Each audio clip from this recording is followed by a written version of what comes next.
नमस्कार, मी पंजाब डक. मी आलो आहे चंद्रपूरकडे, म्हणजे पूर्व विदर्भामध्ये वणी या ठिकाणी एक शेतकरी मेळावा आहे आणि या ठिकाणून माझ्या महाराष्ट्रातल्या शेतकऱ्याला अंदाज देणार आहे.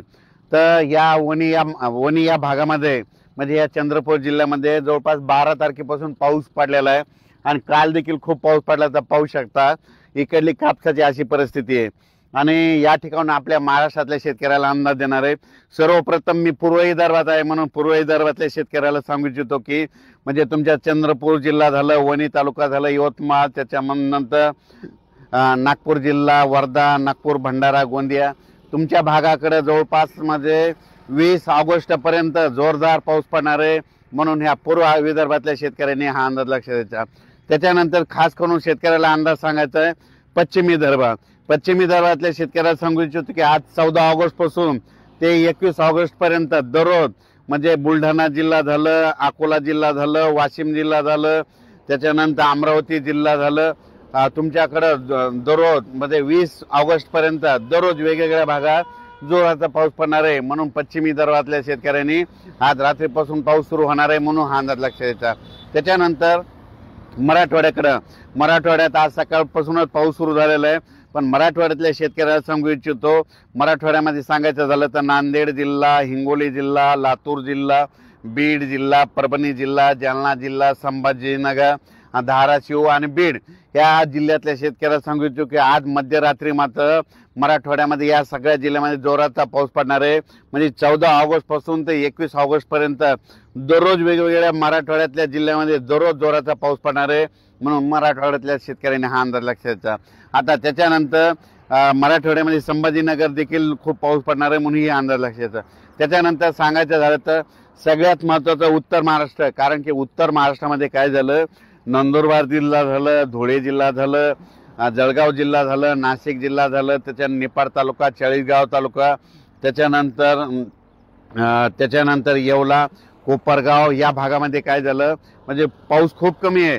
तर नाशिक जिल्हा, त्याच्यानंतर जळगाव जिल्हा, धुळे जिल्हा, नंदुरबार जिल्हा या जिल्ह्यातल्या सर्व तालुक्यातल्या सगळ्या शेतकऱ्यांना सांगू इच्छितो की तुमच्याकडे आज मध्यरात्रीपासून पाऊस सुरू होईल.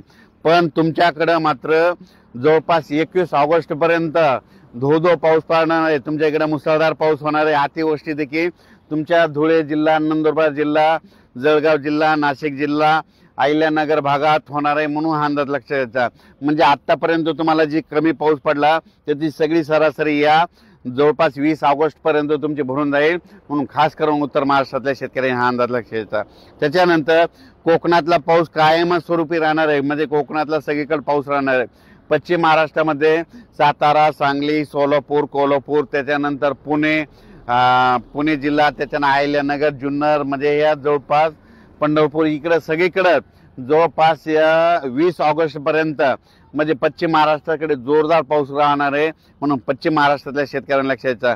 आज रात्रीपासून ठिकठिकाणी जोरदार पावसाला सुरुवात होणार आहे म्हणून हे अंदाज लक्षात द्यायचा. काही ठिकाणी 8 वाजता पाऊस सुरू होईल, काही ठिकाणी 10 वाजता सुरू होईल, काही ठिकाणी 2 वाजता सुरू होईल म्हणून हा अंदाज लक्षात द्यायचा. आज मध्यरात्रीपासून 14 ऑगस्ट पासून जे पाऊस सुरू होणार आहे त्याच्यामध्ये सांगायचं झालं तर जायकवाडी जे धरण आहे त्या धरणामध्ये परत पाणी येणार आहे. कशामुळं, कारण की उत्तर महाराष्ट्राकडे खूप पाऊस पडणार आहे त्याच्यामुळे त्या धरणांना पाणी येणार आहे म्हणून जायकवाडी धरणाचं देखील पाणी सोडावं लागणार आहे. त्याच्यानंतर तुम्हाला एक सांगतो की आपलं जिंतूरमधलं येलदरी धरण, त्याच्यावरचं खडकपूर्णा, त्याच्या खाली सिद्धेश्वर धरण या धरणात देखील काय होणार आहे, विदर्भात खूप पाऊस पडणार आहे म्हणून त्या तिन्ही धरणाचं लगेच 100% भरून जातील, त्याचं देखील पाणी सुटणार आहे. म्हणून जनतेनं स्वतःहून सतर्क राहण्याची तयारी ठेवावी. राज्यातल्या सर्व शेतकऱ्याला सांगू इच्छितो की उत्तर महाराष्ट्रामध्ये मात्र काय झालं, धुळे झालं, जळगाव जिल्हा, चाळीसगाव म्हणजे काही भागामध्ये पाऊस नुसता पिकांना झोपला असाच पडलाय आणि काही म्हणजे उत्तर महाराष्ट्राकडे तुम्ही बघा पाऊस असा पडला फक्त पिकापुरता पडला. आणि हे नागपूर जिल्ह्यामध्ये बघा इकडं पिकं पाऊस जास्त झाल्यामुळे चाललेत म्हणजे अशी परिस्थिती बघा. आणि इकडे 12 तारखेपासूनच पाऊस सुरू झालेला आहे आणि 12 जूनच्या ह्या कापसाच्या लागवडी आहेत. आपला त्यांचा किती फरक पडला बघा. इकडे जास्त पाऊस असल्यामुळे यांचे सगळे कापसा दबलेत म्हणून हे तुम्हाला एक सांगू इच्छितो.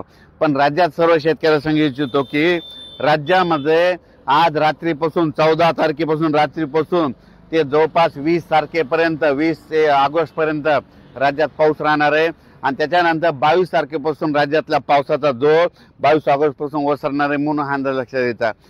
तुम्ही बघा कालच म्हणजे 13 तारखेलाच बघा तांबडा आभाळ झालं होतं. मी म्हटलं होतं ना जिथं जिथं तांबडा आभाळ खूप होईल तिथे तिथं खूप पाऊस पडणार आहे.